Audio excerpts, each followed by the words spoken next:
Thank you for watching. Subscribe on Deceived Husbands for more stories. After a decade of working like a dog, I finally gained the know-how to become a technical consultant. I developed a skill set that lets me find work for myself. Now, after 4 years of hustling, work comes to me, filling up my week about half the time, giving me more free time than most people. I spend that free time as a hobby, going to antique shops and flea markets, buying cheap and selling to dealers and on eBay. In the business, I'm called a picker. I have a lot of niche collectibles I follow, and one is old weapons of all sorts. Not so much guns, but rather edged weapons like knives, swords, and such. Craftsman-made weapons, powder horns, and other artisan-made guy stuff. I don't make huge money at it, but it's fun, all cash, and therefore untraceable to both the IRS and my wife. For my own collection, I like artisan-made weapons, mostly clubs, saps, and brass knuckles. Clubs are wooden, often carved or decorated as part of gang activities years ago. Saps look like short billy clubs, but made of leather sacks filled with lead shot, flexibly attached to a handle. In use, they're about 12 inches long, but folded. They fit comfortably in your pocket. More common are brass knuckles made by casting, welding, blacksmithing, or machining. Most knuckles were poorly made by lads in trade schools and such, but the valuable ones are works of art and rarely to be found. My wife works in a large office as an accountant. She's not so fond of the work, but likes her co-workers and the sense of belonging to a larger organization. Over the 6 or 7 years she's worked for the firm, I've gotten to know quite a lot of them. As with all women, she has some good friends. Denise and Fiona, and supper-time conversation usually revolves around them and a wider circle of acquaintances, often settling on management's usually idiotic edicts.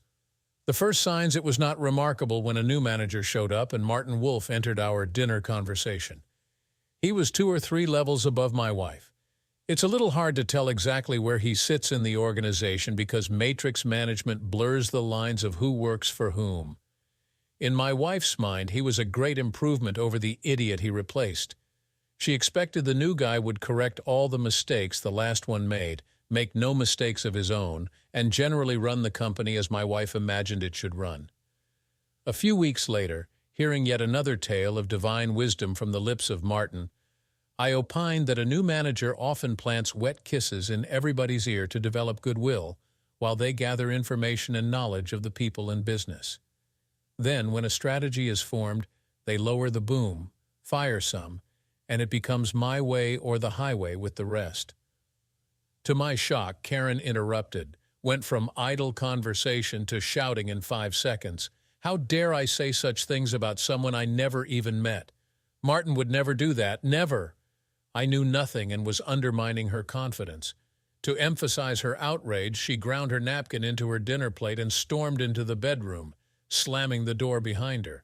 Whiskey Tango Foxtrot radio code for what the dot. I hit a nerve. Oh well.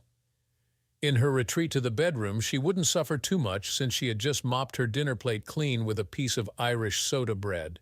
So, wifey likes Wolf a lot. She calmed down in a day or so, but in the weeks to come, Wolf got no mention whatsoever at dinner time.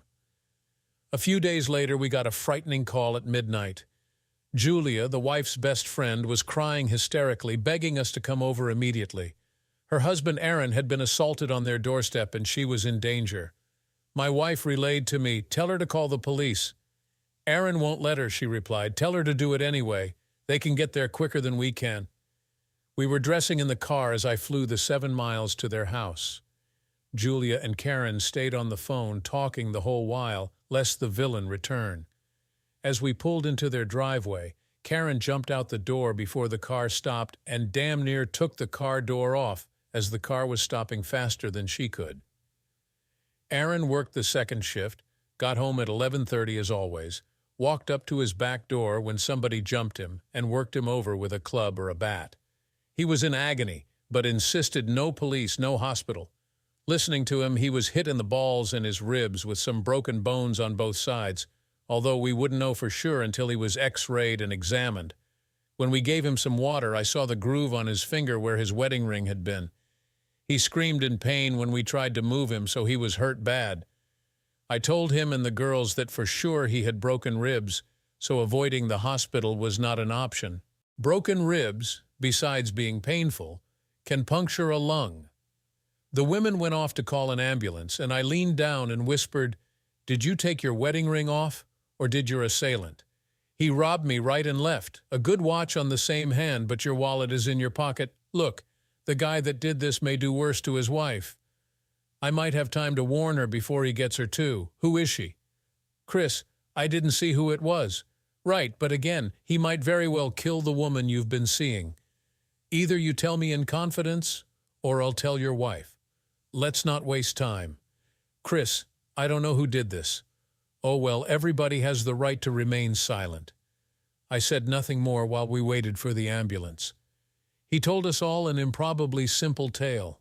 Walking up to the door, he thought he got hit with a taser and fell soundlessly to the ground, paralyzed.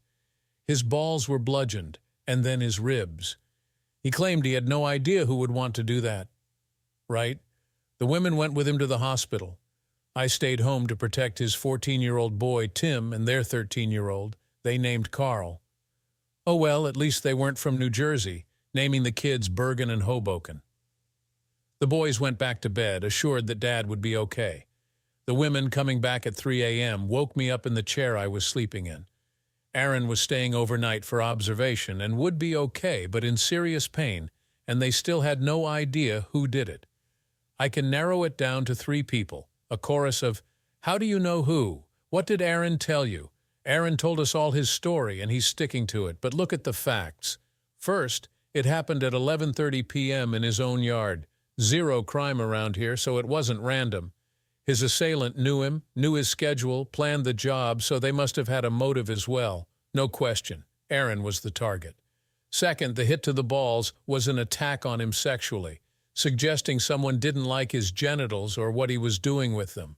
Third, they took his wedding ring but left his watch and wallet, so it wasn't money they were after. Back to their notion that he didn't deserve to be married. It says to me he got punished for adultery.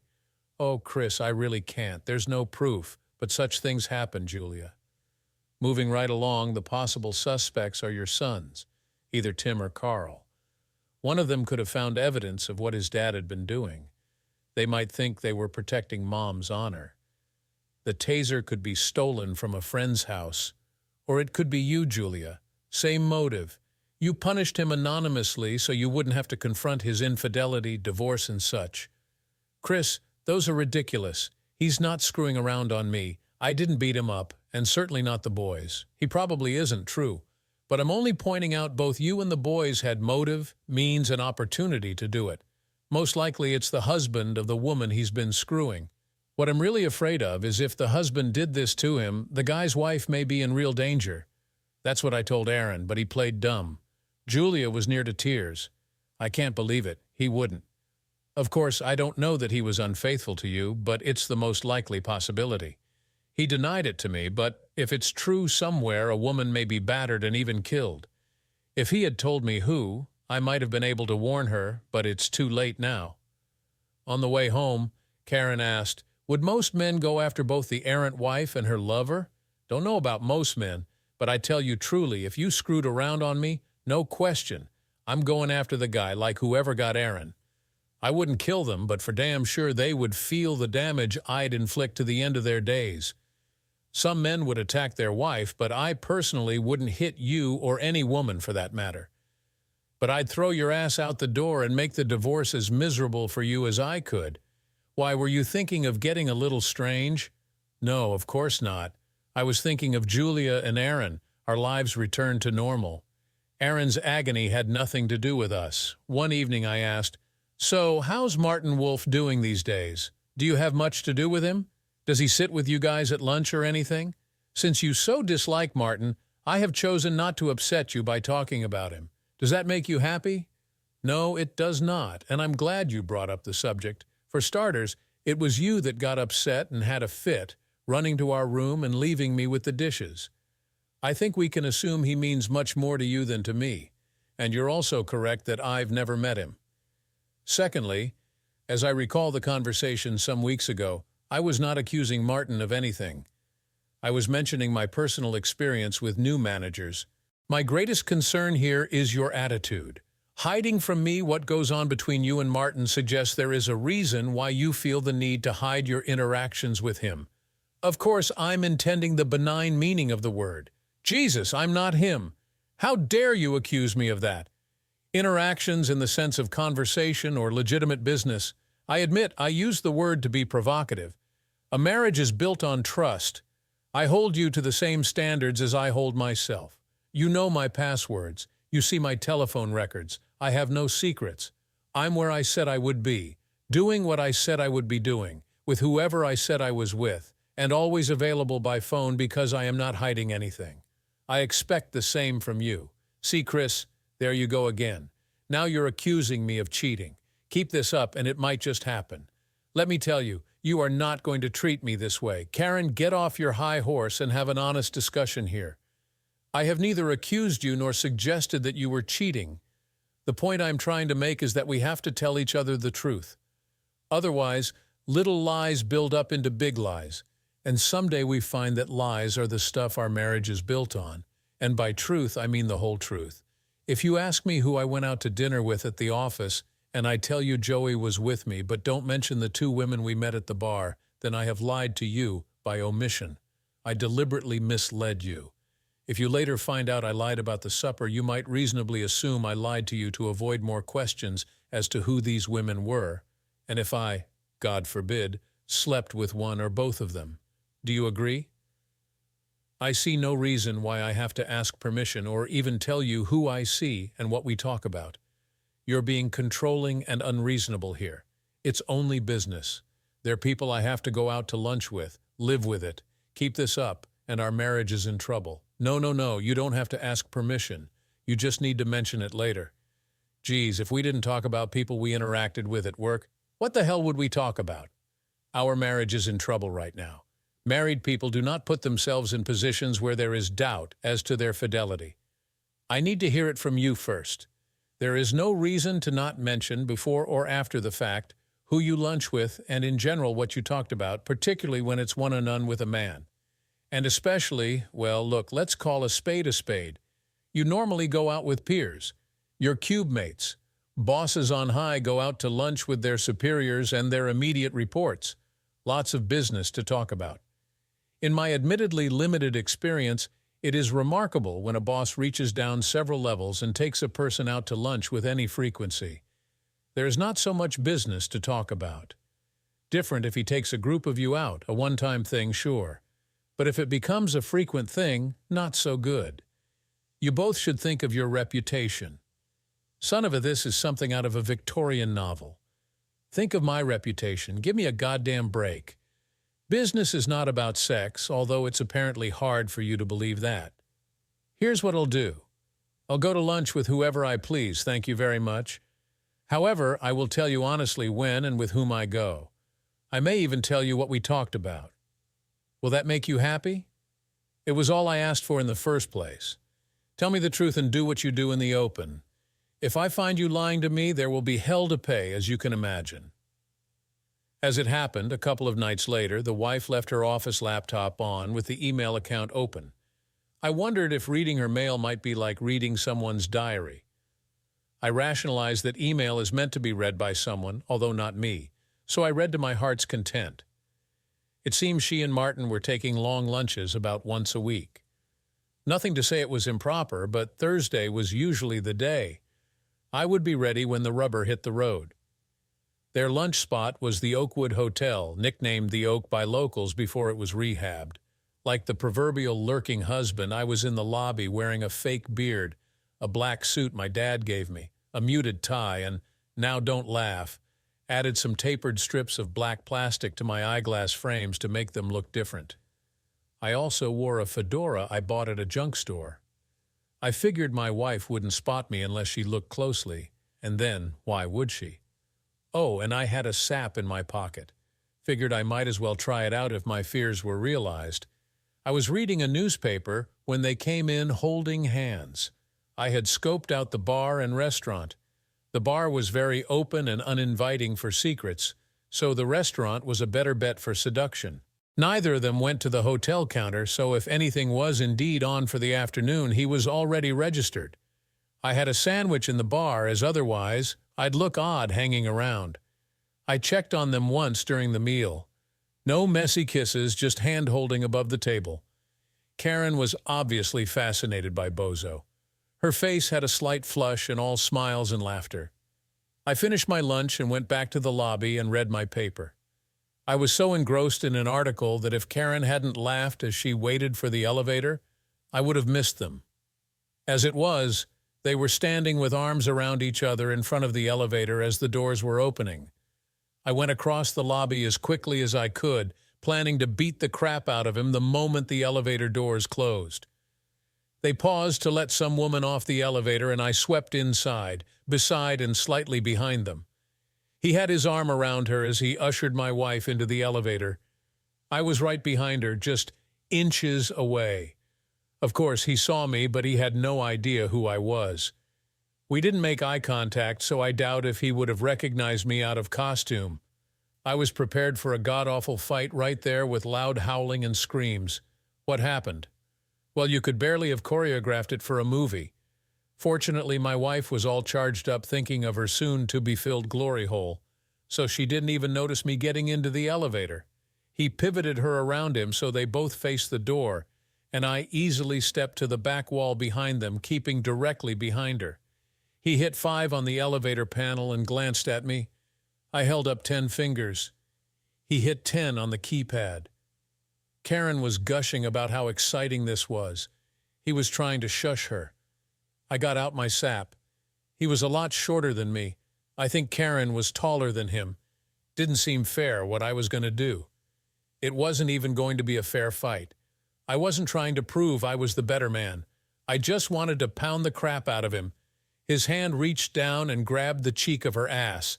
I stifled the impulse to nail him then and there. Now I realized that the elevator was very small. I was thinking maybe the hallway would be better for the attack. More room to maneuver, you know. As soon as the door started to open, I reached across and hit the door close button. They started out the door, her racing ahead, talking about pissing. I saw my chance and swung the sap, hitting him hard in the back of his head. It made no great noise and dropped him like a stone. Couldn't have done better if I had practiced. I half caught him as he collapsed and dragged him 2 steps back into the elevator just as the door closed, while my wife continued to babble about last one in the room and such nonsense. Bozo was out cold, lying on his back, his pants tented out a bit by a still stiff tool. A grim joy was upon me. 2 hard kicks to crush his balls, a 3rd kick to his pecker. As we passed the 6th floor, I pressed the button for floors 7, 8, and 9, as well as 11, 12, and 14. Hotels are superstitious about 13, so most don't have a 13th floor. I used the sap to hit his face a few times, taking out teeth and mashing his nose, and used his shirt to wipe the blood off it before I stuck it in my pocket. I straightened my tie, picked up my briefcase, and stood patiently for the door to open at the next floor. I was surprised that I felt no remorse for what I had done. I'm a civilized man, never struck anyone with intent to harm, and I suppose because I felt so justified, I felt no revulsion. A couple of times the elevator doors opened at the upper floors. I panicked a bit for fear that someone would see what was happening and sound the alarm. When the door opened on the 8th floor, I was done with him, so I stepped out and let him continue his ascent. I hit the down button in a hurry to get the hell out of there. I would have done what I did even if my arrest was certain, but I had no intention of becoming a martyr. I was beset by tremors, shivering with adrenaline every 15 to 20 seconds, and the hardest thing was to wait outwardly calm for the elevator. The other elevator stopped for me as the floor indicator showed Bozo was at the 12th floor and rising. I stepped in and glided non-stop to the lobby. It was at this point that I realized I just might get away with this.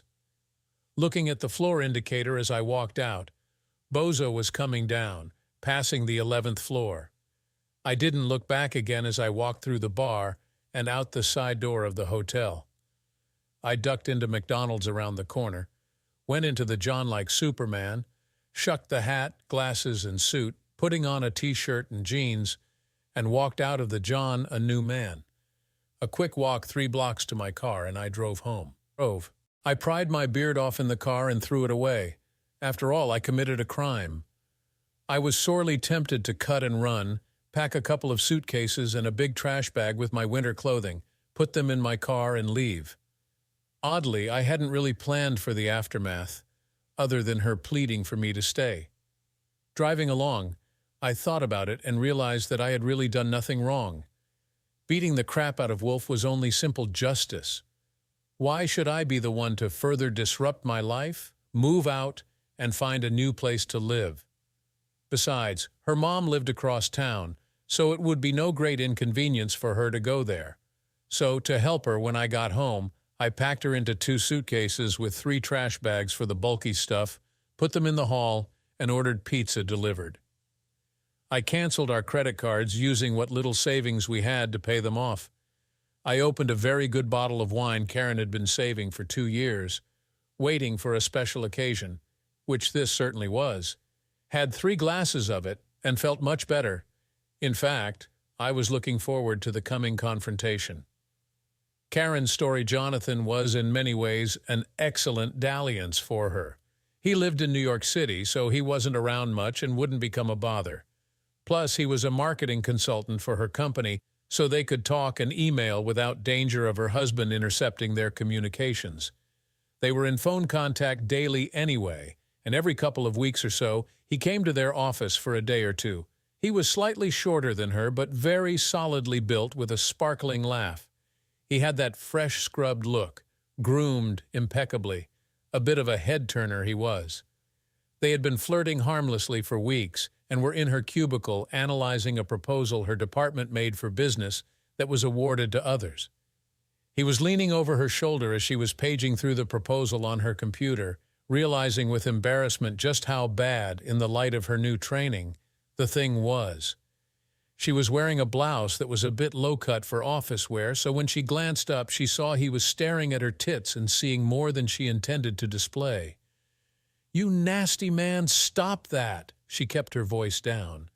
He leaned down, his lips brushing her ear, making her shiver as he whispered, "Undo one more button for me."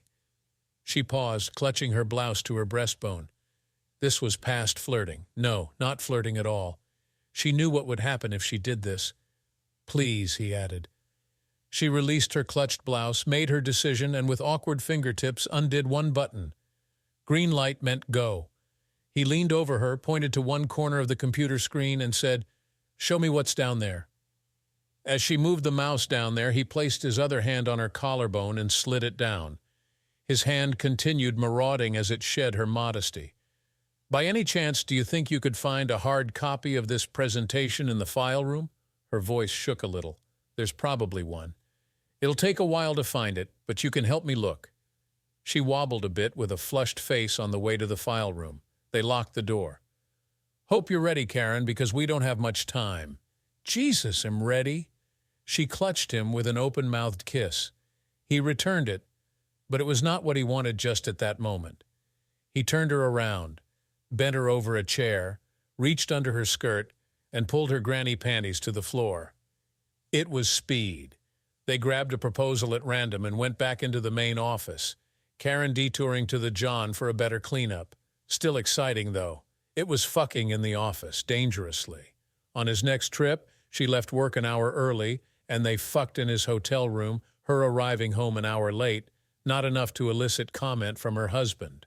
Her only complaint with Jonathan was he was very controlling, always wanting her to lift this leg, move that way, and do this. He never developed a flow that carried and sustained the pleasure. She would have to mention that next time and be more proactive. Karen thought sex with Jonathan was the most exciting thing that had happened to her in as long as she could remember, even better than her trip to Disney World when she was 10. She had been anticipating this coming trip like a child does summer vacation. 2 weeks later, she was disappointed, thinking she wouldn't get a chance to be alone with Jonathan this week because they were taking her mother out for her birthday that night, and Martin had scheduled a lunch meeting with her and another person at the Oak Hotel the next day. Oh joy, when at the last minute Martin had to meet with clients in Baltimore and had postponed the lunch. Jonathan was going back home that evening and checked out of his hotel. So she had the bright idea of going halves and renting a hotel room that afternoon. So, she found herself happily sitting in the dining room of the Oak Hotel, gazing with besotted eyes at Jonathan. She was flushed with excitement, teased with excitement, squeezing her thighs together and wiggling around in her seat with embarrassment. She remembered her mom wisecracking such behavior was called twitchy. Everything Jonathan was saying seemed erotically charged to her, although if someone else were to overhear it, it would be rather vacuous banter as neither of them was quick-witted. Her hands were sweaty, and she kept sipping ice water so the cold glass would cool them and he wouldn't think them clammy. Not that he would have cared, he wasn't much focused on her hands, frankly. Lunch couldn't be over soon enough for either of them. After being so good all her life, always staying on the yellow brick road and never going into the dark woods, she felt so bad doing this, and it felt so good. It was funny that, like Little Red Riding Hood's mother, her husband was afraid of a wolf too. She giggled out loud because she had never thought of it before, but it was too funny. Jonathan's last name was Lamb. What's so funny, Karen? Surely it wasn't the Flyers game last night, which was what he had been blathering about. The waiter gave them the check. Jonathan signed it. Oh, my husband thinks Martin Wolf is trying to, or already is, sleeping with me, and of course he isn't. Never even hinted he was interested. So my husband's afraid of the wolf when it's a lamb that's after his hen. They both started laughing, that morphed into loud belly laugh hysterics with tears running down, drawing unwanted attention to themselves. All that ice water had filled Karen's bladder, and she laughed to the point just short of peeing herself. As they left the restaurant, they were walking into the elevator when Karen said, "Give me the key. I have to pee." They laughed again at the alliteration, and he gave her the key. She felt she looked sexy. She didn't have any really short skirts, so she had rolled the waistband of one of her shorter ones to show more leg. She hadn't done that since high school. They stumbled into the elevator, not really noticing they had company in there, but it didn't really matter. They weren't being lewd or anything. When the door opened onto the 5th floor, Karen rushed out, driven by lust and a full bladder, both powerful motivators. She didn't notice that when the elevator door shut, no one was with her in the hall or moments later in the room. Sitting on the toilet, peeing like a mare, she nattered away, oblivious to the lack of listeners. She patted herself dry with a toilet tissue choking wad of paper and let her underpants slide off her feet onto the floor. No point putting them on only to take them off again. Wasn't that the truth? She giggled out loud, now aware of the silence. She came into the room unbuttoning her blouse and called, "Jonathan, where are you?" Clearly not in the room. She clutched her blouse closed, opened the door, and carefully peered around it, looking into the hall. Not there either. She closed the door, wondering what had happened to him, and concluded he must have forgotten what room they were in. It didn't make a lot of sense to think this, but then lust drives out sense every time. Resolute for the moment, she sat on the bed and waited. Anxious to do something, she stood up, buttoned her blouse, and went into the hall, planning to go down to the lobby, figuring that if she had the key, he would have had to ask the desk what room he was in. The end is near. She heard an elevator going down just before she hit the down button, so she just missed that one. She jabbed the button twice, as if that would speed things up. It seemed to take forever, but when the other elevator finally arrived, the door jerked open, and she screamed as Jonathan was sprawled on the floor, loosely lying in a fetal position, a pool of blood forming from his broken nose and shattered mouth. She was horrified, panicked, hyperventilating. The door started to close on its macabre rider, which ended her paralysis. She jumped into the elevator to see what she could do, causing the doors to bang back open each time they hit her ass. She felt some relief when Jonathan moaned and moved a little. He was alive, at least for now. She jabbed the door close button and the lobby button compulsively. Maddeningly, the damn elevator seemed so slow as it descended to the lobby floor. When the doors opened, she screamed and hollered for help, and without waiting for help to arrive, bent over, grabbed him under his arms, and gave a mighty tug, lifting what she could and dragging the rest of him half out of the elevator. He screamed in agony as his broken rib shifted, and she began shrieking in pain when her back went out and her muscles spasmed. She cried out in agony, dropping Jonathan, his head making a thunk as it hit the terrazzo floor. She steadied herself, clutching the arm of a chair, unable to straighten up at all.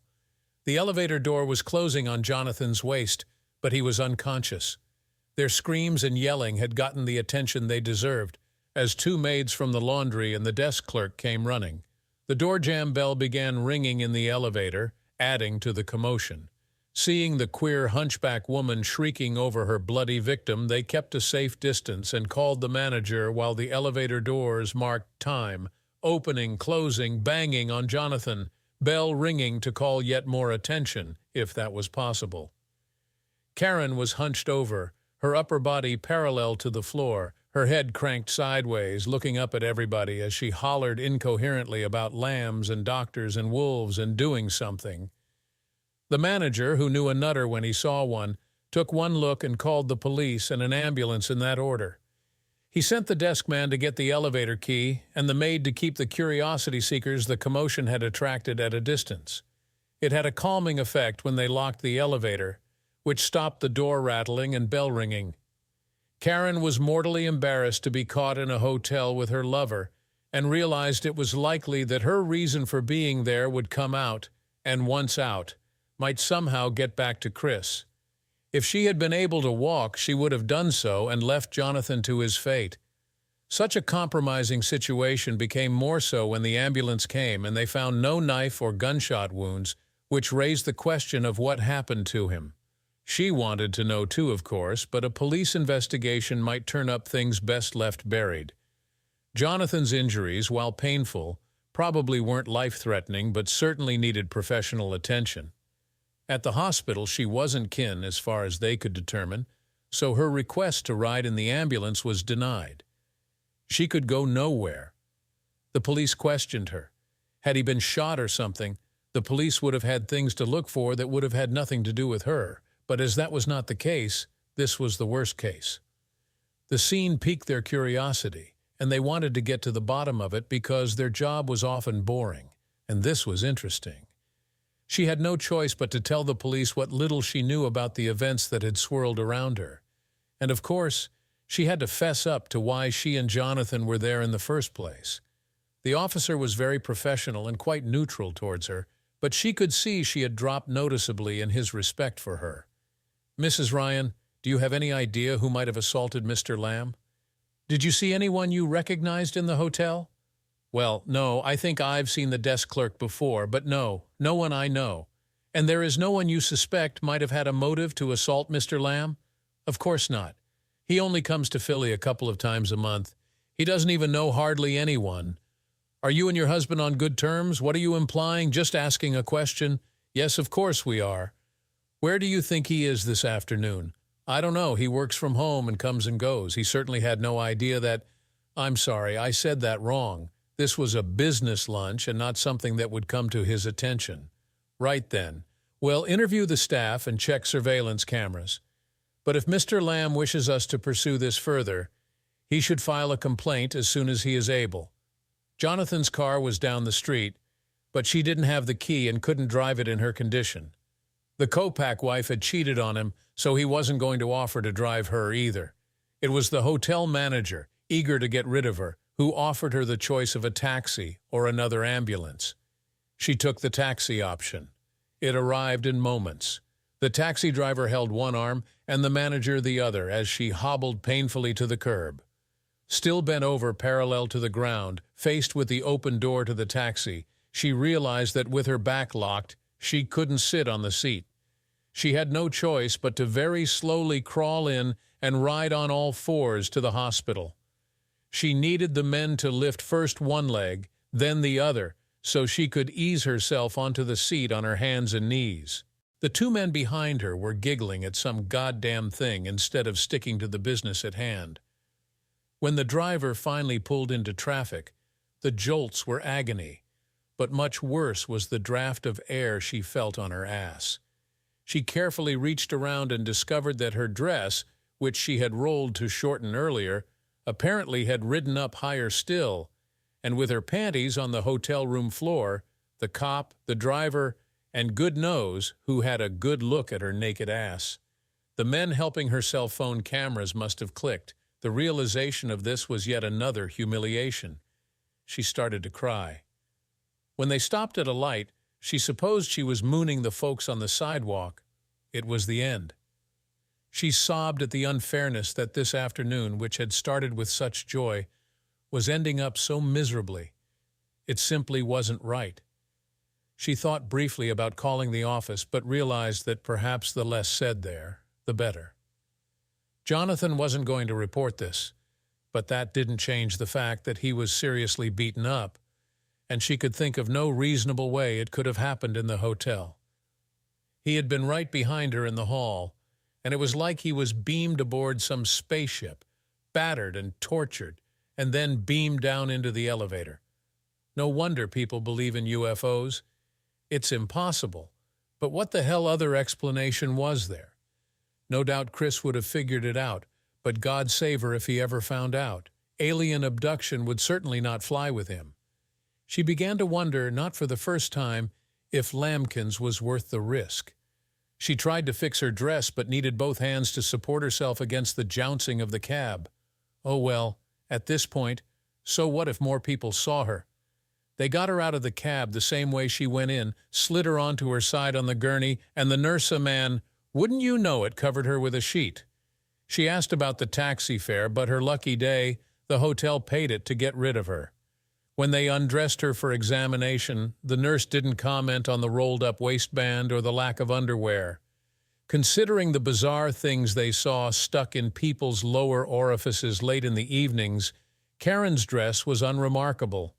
The hospital gave her a bunch of muscle relaxants, attached some electrical things to zing her back for a while, and some drugs for the pain. She still couldn't straighten her back all the way, but was somewhat better. She could sit okay, even walk hunched over a walker, and the pain was bearable. They wouldn't let her see Jonathan in the emergency room. At 5:30, a nurse came out and asked if she was driving him home, and if so, where was the car? She told them Mr. Lamb would need a cab. Another nurse wheeled Jonathan to the door. He was a sight, his face all puffed up and bandaged. He couldn't talk too well, but it didn't really matter because they couldn't say much in front of the nurse. He went back to the Oak as they had paid for the room, and he was in no condition to fly back to New York City. She told him she had to get home and to call her at work when it was convenient. She took a taxi directly home and arrived about 7 p.m., late, but not too late. Chris was startled when she hobbled in and announced that she was having an awful day. Her back was killing her. Chris could see she was in pain and bit his tongue. It wasn't fair to kick someone while they were down, so he was willing to wait. She asked, "What's for supper?" He pointed to a box of cold pizza on the table and got up to put 2 slices in the microwave. He came back a couple of minutes later when her cell phone rang. "Chris, would you get that for me?" He noted it was Martin Wolf and handed it to her without picking up.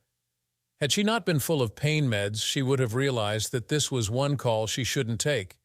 But she did. "Hello, Martin. How was Baltimore?" "Karen, who the hell is telling my wife we are screwing? He claimed to be your husband. This is no goddamn joke." Her face contorted into a look of horror. I don't know, Martin. Let me call you back. It's a horrible accusation." "I could talk to your wife if it would help." "Well, call me back tonight. She threw me out and I'm staying at the Oak." "Good goddamn night." "Chris, did you call Martin's wife and tell her I was sleeping with him?" "Sure, no big secret, is it? Might as well have everyone know." "Oh my God. You got to call her back and talk to her." "Oh, Chris, I swear on the saints I have never so much as put an arm around Martin. Honest to God, please. You may have destroyed his marriage. Why on God's earth did you do that? Are you crazy?" She was serious, and I believed her. I assumed it was Martin. "First things first, I have her number on my cell. I'll call her right now." I made the call on the porch so she wouldn't hear. When I identified myself, Mrs. Wolf launched into a diatribe about men in general, and her husband in particular. Mrs. Wolf, please, let me say something, please. I agree we need to talk. Now, this is important. I may have made a mistake. Could you describe what your husband looks like? There was a dead silence. What the fuck, you? You may have made a mistake? You may have made a mistake, you stinking bastard? What does the guy you think is screwing your wife look like? Blonde hair, trim, about 56, English accent, maybe Australian. Let me tell you what my husband looks like, you idiot. I'll tell you what he looks like. He's 240 pounds, 62, and he's coming after you, you whack job. The only guy in the company that I've met like that is a sometimes consultant, Jonathan Lamb, you bastard. No wonder your wife's cheating on you. May you rot in hell. The line went dead. Oh, she certainly reamed me a new one. Well, now I got a name. I came back into the house. How about that? It's really funny. All along I thought you were a wolf when it was really a lamb. I had a good laugh. She didn't crack a smile. No sense of humor. Don't worry about it, Karen. I've packed your stuff. Tomorrow you're moving in with your mother. You need to apply for new credit cards as I canceled our old ones. If you're lucky, Martin may let you keep your job. Might even take Lamb's place in your love life. Now you can sleep around as much as you like. Her mind was scrambling. Could Martin have known about her and Lamb? No, he couldn't. And neither could her husband. He was guessing. Chris, we need to talk. I didn't do anything. Sorry, I don't need to talk. You and me were history. You've been screwing Lamb for a few months now, and I'm through with you. Don't hate me. We can get past this. I love you. I don't hate you. But frankly, I am already past this. I forgive you if it makes you feel any better, but our marriage is over. Whatever else we might say, do you still love me? Not like I used to. And from now on, every day I'll be loving you less. Our marriage was struggling some before this, my fault as much as yours, so probably you putting an end to it in a grand flourish was not the big thing it might have been. I want to try to make it work better. You get on with life. I can forgive, but I won't forget. And if I stayed with you, I'd always wonder what you were doing and who was the father of my kids. Don't want to live that way. We had little more to say after that. There was no begging and pleading by her or me. We're still friends, but nothing more. About a year later, I came across her at a coffee shop. She now works for Jonathan's consulting company, and for all I know, still screwing him. Not my worry. After a bit of chit-chat, she blurted out, I want to thank you for not beating the crap out of Jonathan. What? Remember when Aaron got beat up? You said if I ever cheated, you'd throw me out and go after the guy I was seeing. You were kind enough to not go after him, so I thought I would thank you for your restraint. Karen, you really are dumb as a post. The night you screwed up your back, what did your little lambkins look like when you last saw him that day? Her jaw dropped and her eyes bulged. You? The look on her face was priceless. Yes, me. Who else did you think would do it? I told you I wouldn't kill the guy, but I never said I wouldn't teach him a lesson. Karen was speechless, her face a mix of shock and realization. She had no idea what to say. I can't believe you did that, Chris. How could you? Simple. You hurt me. You betrayed me. And I made sure he knew he couldn't get away with it. Maybe next time he'll think twice before screwing another man's wife. I don't know what to say. You don't need to say anything. It's done. We're done. You made your choices and I made mine. She sat there silent, still processing what I had told her. I finished my coffee and stood up. Take care, Karen. I hope you find whatever it is you're looking for. I left the coffee shop, feeling a weight lifted off my shoulders. It was finally over. Looking back, I realized I had grown stronger from the whole ordeal. I had rediscovered my self-respect and learned to stand up for myself. Life moved on, and so did I. Eventually, I found someone new, someone who valued honesty and loyalty as much as I did. We built a life together, free from the shadows of betrayal and deceit. And every now and then, I'd think back to that time and be grateful for the lessons it taught me. Thanks for watching. What would you do if you caught your spouse cheating? Share your thoughts in the comments, and don't forget to like and subscribe for more real-life stories of betrayal and revenge.